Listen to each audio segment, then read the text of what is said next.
मैं अपनी बहनों से अनुरोध करूंगी कि हमारे बीच में अतिथि हैं, उनका बुके के द्वारा, बैचेस के द्वारा, शॉल से और साफा पहना के उनका स्वागत करेंगे।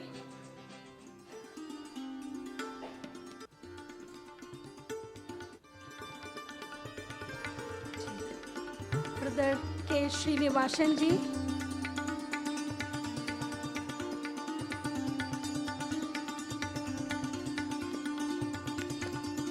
ब्रदर के सी भगत जी, डॉक्टर फिरोज खान जी। आपकी तालियां बजती रहे तो सभी को आनंदित। गगन की शान तारे हैं, चमन की शान नज़ारे हैं, और आज के प्रोग्राम की शान आप सब हमारे हैं, आप सब हमारे हैं।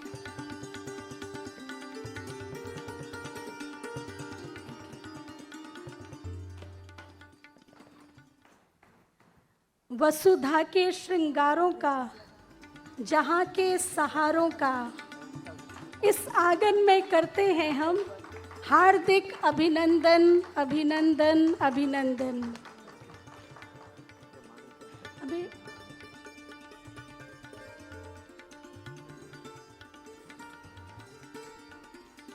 स्वागत की ये घड़ियाँ कितनी सुंदरमय है, कितनी मनोरम है ना।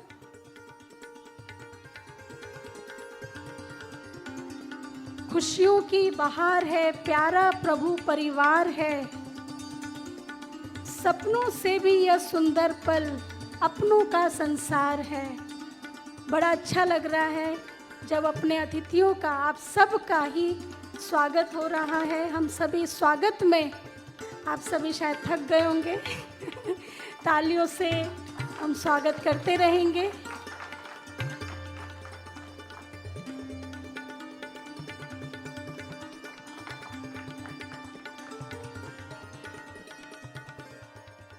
कहा जाता है कि विश्व गुरु था भारत हमारा, विश्व गुरु था भारत हमारा, फिर से इसको बनाना है। सभी वर्ग वालों को मिलकर स्वर्ग धरा पर लाना है, स्वर्ग धरा पर लाना है। तो हम सभी जो यहाँ पर बैठे हैं तो इसी उद्देश्य से बैठे हैं कि हम सब मिलकर के एक दिन इस धरती पर सतयुग जरूर लाएंगे। और जो हमारे बड़ों का सपना है, बापू गांधी का सपना है, विवेकानंद जी का सपना है ना, दादी प्रकाश मणि जी का सपना है, प्रजापिता ब्रह्मा बाबा का सपना है, उस सपने को जरूर हम सभी साकार करेंगे।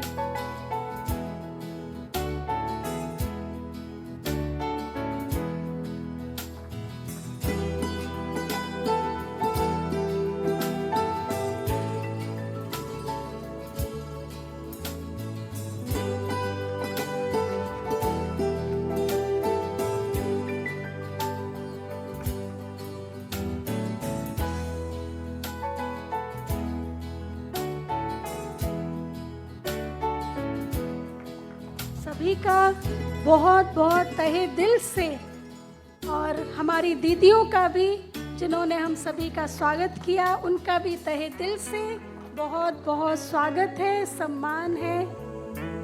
अभी साफा के द्वारा आप सभी को सम्मानित करेंगे। डॉक्टर श्रीनिवासन भाई जी, ब्रदर अचरवा भाई जी,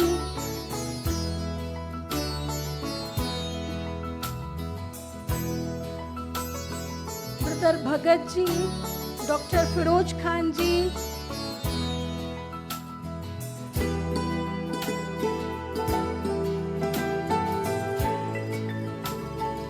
ब्रदर सोमनाथ भाई जी,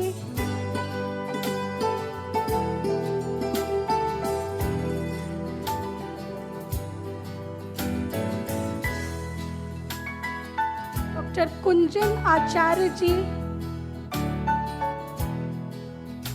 ब्रदर कोमल चंद्र भगत जी,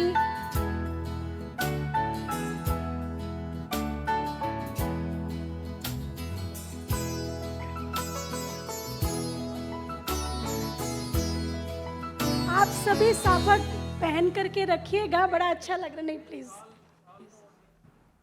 हाँ शॉल भी पहन के रखें। तो आप सभी मीडिया वाले हैं तो एक बारी फोटोग्राफी होगी तो बड़ी अच्छी उसमें आ जाएगी। जी साफा पहनना है जी।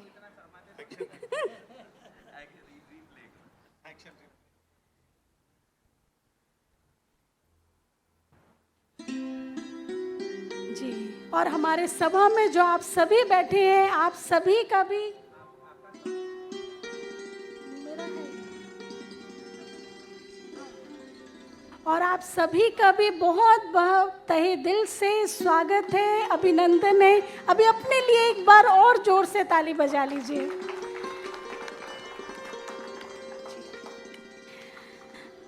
तो आज के कार्यक्रम को हम आगे बढ़ाते हैं। डॉक्टर कुंजन आचार्य जी हैं। मैं आपसे निवेदन करूंगी कि आप अपना वक्तव्य रखें। आपका परिचय मैं देना चाहूँगी कि आप मोहनलाल सुखाड़िया विश्वविद्यालय उदयपुर के पत्रकारिता एवं जनसंचार विभाग में विभागाध्यक्ष हैं और 2012 से आपने अध्यापन का कार्य प्रारंभ किया।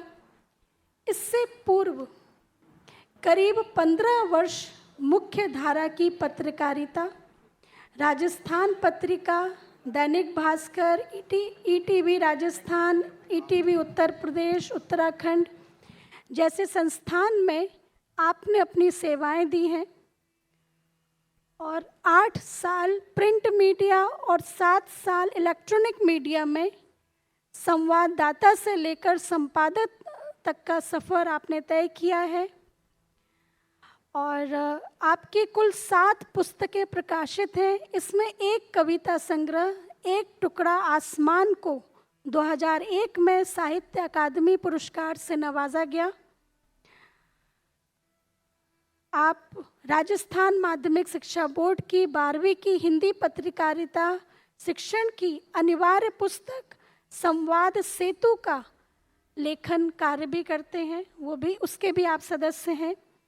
एबीपी न्यूज़, आज तक, जी न्यूज़ और बीबीसी के लिए चुनाव विश्लेषक हैं। इससे पूर्व महाराणा मेवाड़ फाउंडेशन के प्रतिष्ठित राज सिंह पुरस्कार से भी आपको सम्मानित किया गया है। पत्रकारिता के प्रतिष्ठित माणक अलंकरण विशिष्ट पुरस्कार के लिए आपका चयन किया गया है। तो ऐसी अनुपम बहुमूल्य प्रतिभा के धनी हमारे डॉक्टर कुंजन आचार्य जी से मैं निवेदन रखूंगी कि आज का जो विषय है हमारा मीडिया के व्यावसायिक हितों को उसकी सामाजिक जिम्मेदारी के साथ संतुलित करना, तो जो विषय है उस पर आप प्रकाश डालेंगे। डॉक्टर कुंजन आचार्य जी, एक और माइक दे दो अलग से। Hello hello. Before we start the session, I have a small request to all our speakers, because I am from Chennai. I am not fully conversant with the Hindi, what it is spoken. Whenever very important points when they are speaking it, just to give me the gist in English itself, a translation. You can go flow as per your desire. Only a small request is whenever they are making a very important, pertinent point, make a gist in 1 or 2 lines, because I have to give a concluding remarks at a later time at the end. I have a small humble request to all the eminent speakers. Om Shanti. भोजन के बाद के सत्र में आमतौर पे थोड़ा आलस्य का भाव रहता है और ऐसे में कुछ भी ज्ञान की बात करना या सुनना, इससे मुश्किल काम और कुछ नहीं हो सकता। लेकिन हर मुश्किल काम को अमली जामा पहनाना और उसे अपने गंतव्य तक पहुंचाना पत्रकारों का काम होता है और हम लोग हर समय करने को तैयार रहते हैं। आज का जो विषय इस डायलॉग सेशन के लिए तय किया गया है वो है कि व्यावसायिक हितों और सामाजिक जिम्मेदारियों के बीच मीडिया किस तरह से संतुलन कायम करता है या कर रहा है। विषय में 2 बातें हैं। क्या व्यावसायिक हितों और सामाजिक जिम्मेदारियों के बीच संतुलन कायम हो रहा है, या कायम करना चाहिए। दो अलग अलग बातें हैं। इस पे हम लोग जब सब वक्ता बोल लेंगे तब हम लोग चर्चा करेंगे। आमतौर पे पत्रकारिता में जिस चीज़ को पढ़ते देखते काम करते हुए बड़े हुए हैं, उनमें सबसे महत्वपूर्ण शब्द जो मैंने देखा वो ये था कि ये खबर बिकेगी और ये खबर नहीं बिकेगी। खबर बिकने का तात्पर्य कहीं यह नहीं है कि हम सब्जी की तरह खबर को बेच रहे हैं। खबर को बिकने का सीधा अर्थ है कि खबर देखी जाएगी, पसंद की जाएगी या नहीं की जाएगी, उसका बिकने का यही अर्थ है। बिकने के कई सारे अर्थ होते हैं। पत्रकारिता की भाषा में आमतौर पर यह भी कह दिया जाता है कि यह तो बिका हुआ है, लेकिन उसका तात्पर्य ये नहीं है। इसका तात्पर्य सिर्फ और सिर्फ सेलिंग पॉइंट से है, हम क्या चीज़ बेच पा रहे हैं। खबरें दो तरह से बिकती है, टेलीविज़न में टीआरपी के जरिए और अखबारों में एबीसी के जरिए। टीआरपी माने आप सब लोग जानते हैं कि कितना लोकप्रिय चैनल, कितनी खबरें देखी जा रही है, कितनी पसंद की जा रही है, किसकी रेटिंग हाई है। और अखबारों में एबीसी, जो अखबारों से जुड़े हुए ने पता होगा, ऑडिट ब्यूरो ऑफ सर्कुलेशन, जिस अखबार का जितना ज़्यादा सर्कुलेशन है वो उतना ही ज़्यादा लोकप्रिय माना जाएगा, और जो ज़्यादा लोकप्रिय होगा उसकी सेलिंग पॉइंट उतनी ज़्यादा होगी। जिसकी फिल्म चल रही है उस अभिनेता को उसके विज्ञापन के पैसे भी ज़्यादा मिलेंगे। जो क्रिकेटर अपनी फॉर्म में है, अच्छा खेल रहा है, उसको भी उतना पैसा ज़्यादा मिलेगा। लेकिन जो अखबार ज़्यादा चल रहा है उसी में विज्ञापन देंगे हम लोग, जो टीवी ज़्यादा देखी जा रही है उसी में विज्ञापन देंगे। यानी जो व्यावसायिक हितों के साथ जो चैनल या अखबार अपनी भूमिका सही ढंग से अदा कर रहा है वही खबरों में भी बना रहता है और जनता के बीच भी बना रहता है। सन 2000-2001 की बात होगी जब आज तक शुरू ही हुआ था। उस समय प्रबल प्रताप सिंह उसमें बड़े पत्रकार हुआ करते थे, वो उदयपुर आए थे। उस समय मैं दैनिक भास्कर में था और मैंने सहज एक सवाल किया कि इलेक्ट्रॉनिक मीडिया अब शुरू हुआ है, आज तक पहला चैनल है। मैंने ऐसे खड़े होकर सवाल किया कि जब उदयपुर में कोटड़ा के पास में एक बस पलट गई, उसमें 25 लोगों की मौत हो गई, वो तो आज तक पे कहीं खबर दिखी नहीं। लेकिन कनॉट प्लेस पे कार की टक्कर से अगर 2 लोग घायल हो गए, वो खबर भी बड़ी खबर के रूप में चली। ये क्या मामला समझ में नहीं आया। उस समय भी यही जवाब था कि चूंकि हमारा रेटिंग पॉइंट कनॉट प्लेस है, हमारा रेटिंग पॉइंट कोटड़ा नहीं है। जो स्थान रेटिंग पॉइंट पे है वहाँ की खबर दिखाई जाएगी, यानी खबर वहीं की बिकेगी जिस रेटिंग पॉइंट पे मीटर लगा हुआ है, जिसको खबर देखी जा रही है। अब सेलिब्रेशन का जहाँ तक मामला होता है, खबरें सेलिब्रेट की जाती है और खबरों से सेलिब्रिटी बनते हैं। और सबसे बड़ी बात ये होती है कि सेलिब्रिटीज़ का जो इशू होता है, हर वो इशू, चाहे कपड़े पहनने का हो, चाहे बोलने का हो, चाहे चलने का हो, चाहे फिल्म छोड़ने का हो, चाहे उनके प्रेम प्रसंग का हो, गर्लफ्रेंड के साथ घूमने का हो, वो सब चीज़ें खबरें बनती हैं। इसलिए क्योंकि हर सेलिब्रिटी को हम अपना रूप देखते हैं, हम चाहते हैं कि हम भी वैसे बने, वैसी खबरें परोसी जाती है, वैसी खबरें देखी जाती है। जब खबरें ऐसी देखी जाती है तो जो कपड़े पहन रहे हैं उसका भी क्रेडिट होता है। कल्पना कीजिए कि कोई सेलिब्रिटी कहीं मंच पर अपना वक्तव्य दे रहा है, उसने जो शर्ट पहनी हुई है उसके नीचे कैप्शन होता है वार्डरोब फलां कंपनी, ताकि वो सेलिब्रिटी के साथ साथ उस कंपनी का विज्ञापन भी होगा। मैं जब 2004 में टेलीविज़न में आया, प्रिंट मीडिया छोड़ के, उस समय बड़े नेशनल चैनल भूत प्रेत की कहानियाँ दिखा रहे थे रेटिंग के प्रेशर में, कि जितनी अच्छी कहानियाँ दिखाई जाएगी उतना आप समझ विकसित होगी और उतनी ही लोग पसंद करेंगे। लेकिन मैं जिस चैनल में था, ईटीवी राजस्थान, जिसका नाम बदल गया, अब टीवी 18 हो गया, सामाजिक सरोकारों में सबसे आगे था। हर अखबार या टीवी का प्रबंधन यह तय करता है कि सामाजिक सरोकार कितनी मात्रा में, किस हद तक तय किए जाएं। हमने सामाजिक सरोकारों के साथ जुड़ी हुई कई खबरें, कई सीरीज चलाई। राजस्थान में कन्या भ्रूण हत्या का बहुत बड़ा इशू रहा बरसों तक, अभी भी है। कई ऐसे इशू खुले हुए बोरवेल जहाँ बच्चे गिर जाते हैं। ये सामाजिक सरोकार है कि हम अवेयरनेस कैसे पैदा करें। माँ मुझे जीने दो करके हमने एक सीरीज चलाई, बोरवेल को बंद करने के लिए अभियान चलाया। ये सामाजिक सरोकार है जिसको चैनल अपने व्यावसायिक हितों से अलग करके देखता है। और उस दौर में जब हमने टेलीविज़न शुरू किया था तब रिपोर्टर और एंकर एक जगह खड़े होकर रिपोर्टिंग और एंकरिंग किया करते थे। अब ऐसा नहीं है। अब रिपोर्टर भी नाच रहा है और एंकर भी ऐसे घूम के खबरें पढ़ रहा है जैसे वो डांस कर रहा है। अब खबरों के प्रेजेंटेशन का दौर बदल गया। कड़ी किसी बड़ी खबर को प्रेजेंट करने के लिए रिपोर्टर सड़क पे नाच रहा है, उछल कूद कर रहा है। आप कल्पना कीजिए कि जो नए दौर के पत्रकार आना चाह रहे हैं वो अगर इस दौर को देख लेंगे तो डर नहीं जाएंगे। क्या ये पत्रकारिता है? पहले न्यूज़ फॉर नोज हुआ करता था, न्यूज़ फॉर नोज, अब न्यूज़ फॉर नॉइस हो गया है। जो जितना जोर से चिल्लाएगा उसकी खबर ज़्यादा सुनी जाएगी, ऐसा परसेप्शन तय हो गया। और एक चैनल, राष्ट्रीय चैनल, तो सिर्फ चिल्ला चिल्ला के ही खबर पेश करता है। ऐसा लगता है कि भारत में सब लोग बहरे हो गए हैं। उसके रिपोर्टर भी चिल्ला रहे हैं, एंकर भी चिल्ला रहे हैं। अगर वो शांति वाली खबर भी पढ़ेंगे तो भी चिल्ला के पढ़ेंगे। आज डायलॉग सेशन हुआ, उसमें शांति वार्ता की गई। पाठक और दर्शक डराने की चीज नहीं है, खबर संप्रेषित करने की चीज है। हमें कौन सी खबर किस रूप में दिखानी है ये जानना भी जरूरी है। ये भी एक सामाजिक सरोकार है। हम पाठक और दर्शक को पका तो नहीं रहे हैं, ये भी सामाजिक सरोकार है। पाठक और दर्शक को क्या चाहिए उसकी समझ को समझ पाना भी एक सामाजिक सरोकार है। मीडिया संस्थान चलाना बड़ा मुश्किल का काम होता है। ऐसा नहीं है कि मीडिया ऐसे ही चल जाते हैं, बहुत पैसा लगता है। कई चैनल चलते चलते बंद हो गए, कई चैनल नाम बदल गए। आज जो टीवी 18 आप देख रहे हैं, न्यूज़ 18, उसका नाम पहले कुछ और हुआ करता था, आज से 15 बरस पहले।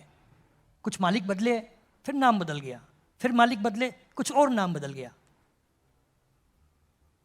एनडीटीवी को गौतम अडानी ने खरीदने की पेशकश की है, पढ़ा होगा आपने, सुना होगा।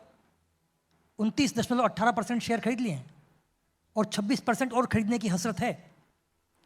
जिसे हम लोग समझा करते थे कि एनडीटीवी एक ऐसा संस्थान है जो बहुत महत्वपूर्ण संस्थान है और खबरों को बहुत बेबाकी से रखता है। यानी व्यावसायिकता खबरों पर हावी है। अगर हम अच्छी खबर चलाना चाहते हैं या मजबूत खबर चलाना चाहते हैं तो हमें देखना होगा कि हमें किस रूप में, कितना धन, कितने व्यावसायिक हितों के साथ चलाना है, रखना है, तब तो अखबार चैनल चल पाएगा। आज तक का एक चैनल था तेज, जो एनसीआर के लिए शुरू किया गया था, बहुत अच्छा चैनल था, शानदार चैनल, लेकिन उसका नाम अभी बदल के गुड न्यूज़ हो गया। इसलिए क्योंकि उन्हें लगा कि तेज की रेटिंग अच्छी नहीं आ रही है, कुछ अच्छा कर देने से बदलाव से भी हो सकता है। ये आंतरिक बदलाव है जो सुखद है। लेकिन स्टार न्यूज़ का नाम बदल के एबीपी न्यूज़ हो जाए, ये शुद्ध व्यावसायिकता है। कौन कितना पैसा खरीद दे पा रहा है, कौन कितने पैसे से चैनल को खरीद पा रहा है। अखबारों के मामले में दैनिक भास्कर आज भी प्रशंसनीय है, जो सामाजिक सरोकार के तौर पर मैं एक पाठक की नज़र में खरा उतरता है। ऐसा इसलिए क्योंकि आज भी दैनिक भास्कर ने मंडे पॉजिटिव नाम से एक अभियान शुरू कर रखा है। हम लोग जो बात कर रहे हैं आज मीडिया कॉन्फ्रेंस में, पॉजिटिविटी की बात कर रहे हैं, पॉजिटिव मीडिया की बात कर रहे हैं। दैनिक भास्कर हर रोज, हर मंडे फ्रंट पेज पे सिर्फ पॉजिटिव खबर छापता है। और बहुत अगर नेगेटिव खबर है, छोटी सी खबर छापेगा, वो जो नेगेटिव खबर आपके लिए ज़रूरी है। कोई अखबार इतना साहस करे किसी बदलाव का, ये एक बड़ी बात है।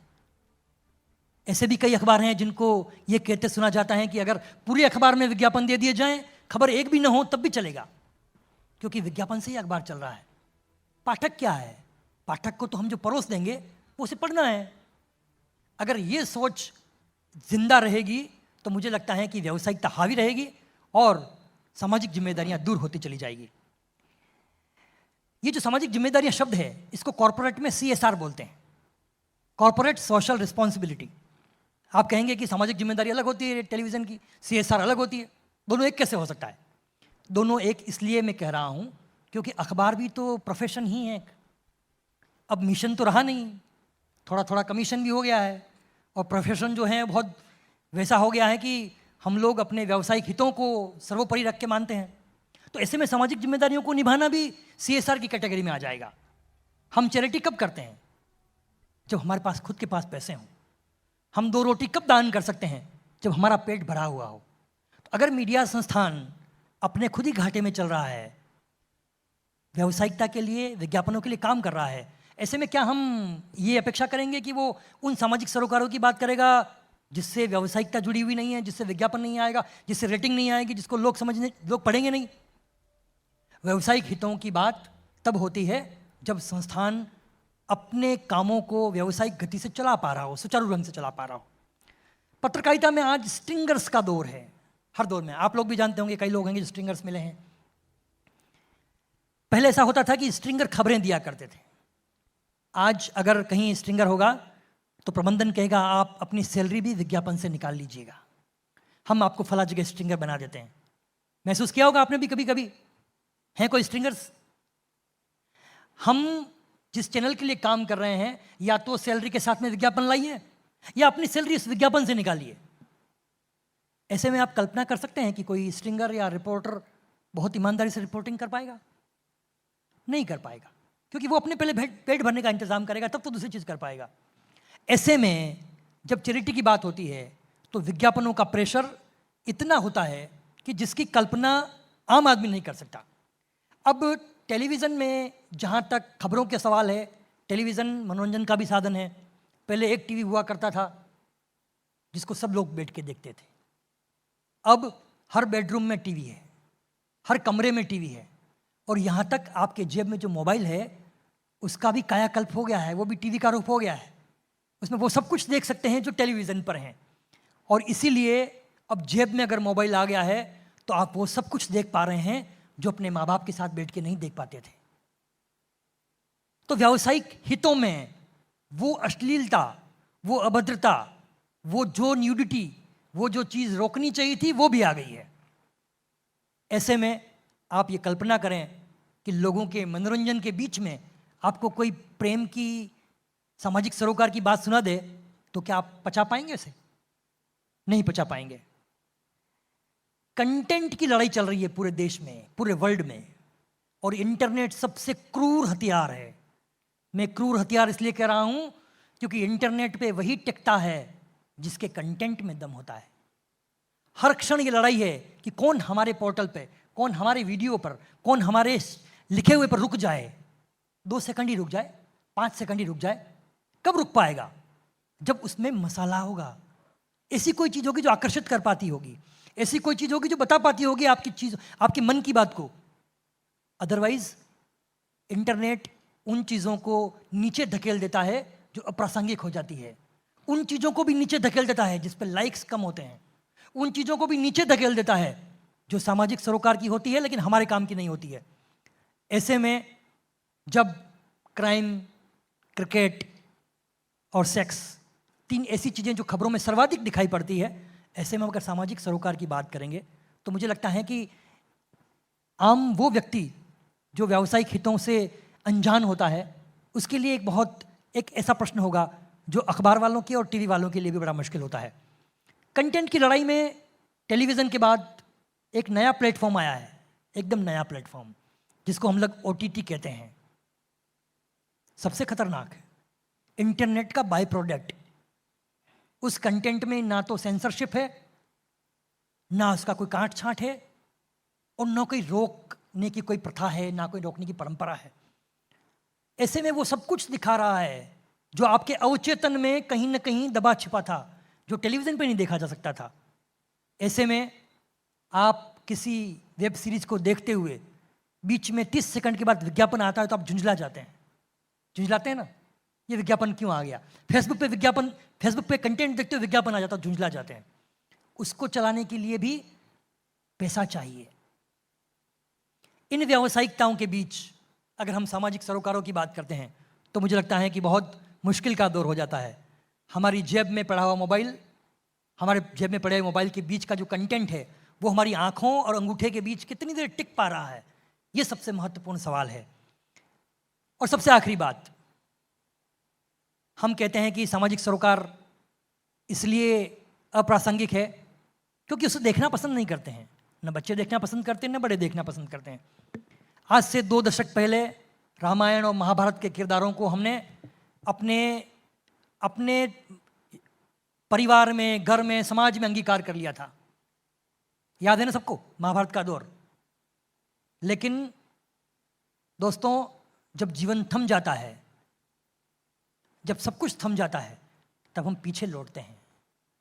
पहले और दूसरे लॉकडाउन में हमने ये सब कुछ देखा है। कोरोना ने हमें ऐसे कई चीज़ें दिखाई हैं, सिखाई हैं, जो मीडिया में दब गई थी, छिप गई थी और नीचे चली गई थी। आश्चर्य होगा आपको जान के, लॉकडाउन के पहले दौर में मनोरंजन के साधन के तौर पर महाभारत, रामायण, बुनियाद, ये सब धारावाहिक आए थे। हम सुबह से शाम तक वही देख रहे थे। और बहुत आश्चर्य की बात थी कि पिछले 10 सालों में जितनी रेटिंग टेलीविज़न की नहीं थी, वो पिछले 3 महीने में, कोरोना काल के 3 महीने में थी।